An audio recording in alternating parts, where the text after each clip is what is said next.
ચાલો આજે ફટાફટ નજર નાખીએ અંડા તવા મસાલા પર. આ છે ને એકદમ સ્ટ્રીટ સ્ટાઇલ વાનગી છે જે મિનિટોમાં બની જાય છે અને સ્વાદ એવો કે ખાનારા બસ તમારા વખાણ જ કરશે. આના માટે બસ 3 મુખ્ય સ્ટેપ્સ યાદ રાખવાના છે. તો સૌથી પહેલું કામ છે ગ્રેવીનો બેઝ તૈયાર કરવાનો.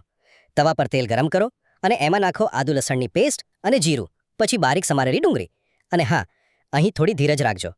ડુંગળી બરાબર બ્રાઉન થાય ને એનાથી જ ગ્રેવીમાં મસ્ત મીઠો સ્વાદ આવશે. પછી ટામેટા ઉમેરો અને એને બરાબર ઓગળીને પેસ્ટ જેવા થઈ જાય ત્યાં સુધી પકાવો. બીજું સ્ટેપ, મસાલાનો જાદુ. હવે વારો છે મસાલા ઉમેરવાનો. કાશ્મીરી લાલ મરચું, થોડો મટન મસાલો, હળદર અને તમારો જે ઘરનો સ્પેશિયલ મસાલો હોય એ. મસાલાને તેલમાં થોડું સાંતળી લો એટલે આખા ઘરમાં સુગંધ ફેલાઈ જશે. પછી થોડું પાણી અને મીઠું નાખીને ગ્રેવીને બરાબર ઉકળવા દો. અને છેલ્લે ત્રીજું સ્ટેપ, વાનગીને ફિનિશિંગ ટચ આપવાનો. જ્યારે ગ્રેવી એકદમ ઘટ્ટ થઈ જાય ત્યારે ઉપરથી નાખો તાજી કોથમીર.